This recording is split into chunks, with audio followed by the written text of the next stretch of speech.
እንግዲህ እንደቀጠለ ነው። ያው ለምሳሌ አብርሽ ተሰርቆ ሄደዋል እየተባለ ነው።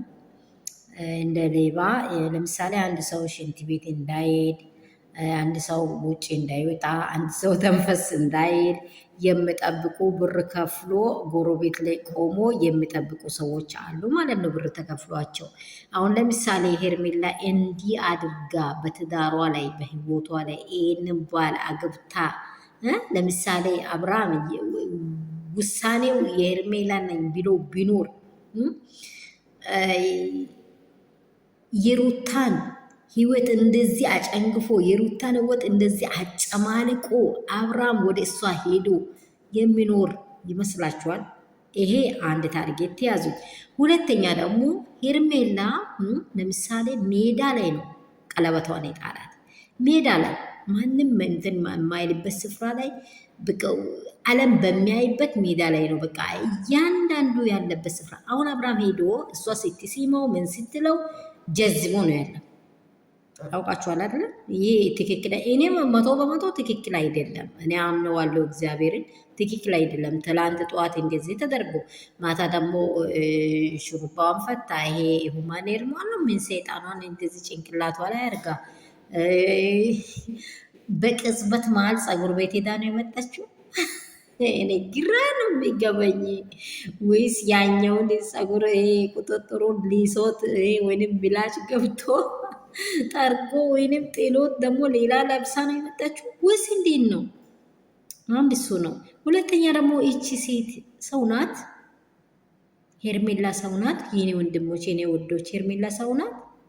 ሰው ናት ወይ? ሰው ናት ወይ? ሰው ናት ወይ? የሴት ሁሉ አሳዳቢ። ኧረ በጌታ በኢየሱስም አንቺ ልጅ እግዚአብሔርን ፍሬ በኢየሱስም ከሰው ህይወት ውጪ። እንደዚህ ቀላ እንደዚህ አልፈልግሽም ተብላ በአዝማት በአገር ፊት እንደዚህ አልፈልግሽም ተብላ እንደዚህ ወንድን በሚቀኝነት ሩታን ለምን ኦፉና ለምን ጨርቋን መቼም ጨርቋን አትጥልም። ጨርቋን የምትጥለው ቀን መቼ መሰለሽ የኔ ቆንጆ? ትላንትና በእርጉዝነት በህይወቷ ላይ የተጫወተ ጊዜ ነው። መሄድ የጀመረ ወንድ መቼም መሄድ ነው የሚለምደው። ገባሽ? አንቺ ጋም የለም አሁን ልጁ። ገባሽ? ልጁ አሁን አንቺ ጋም የለም፣ ምንም አይምሮ ላይ የለም። የሰራሽውን ሴራ ታውቂያለሽ፣ ሀሳብሽን ታውቂያለሽ፣ አካሄድሽን ታውቂያለሽ። ሰላም ሰላም ቤተሰብ እንደምን አላችሁ? ሁሉ ሰላም፣ ሁሉ መልካም ነው፣ እግዚአብሔር ይመስገን። ቁጭ ብዬ ሲያስበው ራሱ ደብረኛል በእውነት። ይሄን በዚህ ምክንያት መስራት ራሱ ይደብረኛል። ሰላማችሁ ብዙ ስትርፍርፍ ይባል።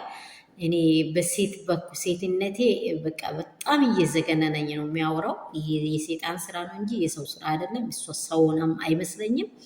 በጋርድ እየቆመች ሰውን እየጠበቀች እንደዚህ የምታደርግ ሴት የኔ ሁን የምትል ሴት በቃ ኢትዮጵያ ወንድ ሁሉም የእሷ እኮ ነው። በቃ እንደዚህ እያደረገች ነው የምትኖረው ማለት ነው። ስራዋ ለዘላለም ይፍረስ በእውነት በኢየሱስ ስም። ሩትዬ አይዞሽ ጀግናዋ የልዑሌ እናት።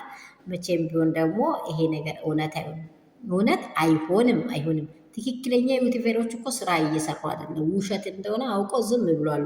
ሄርሜላ ጅቦች አለ አይደለም ይሄ ብሎ አፋቸውን የከፈቱ ሰዎች ናቸው። ዝም ብሎ በየእንትኑ ላይ ብር ፈላጊዎች፣ የሰውን ህይወት የሚያጉሳቅሉ እግዚአብሔርን የማይፈሩ ቅሌታሞች ናቸው እንደዚህ እየሆኑ ያሉት እንጂ ይሄ እውነት አይደለም።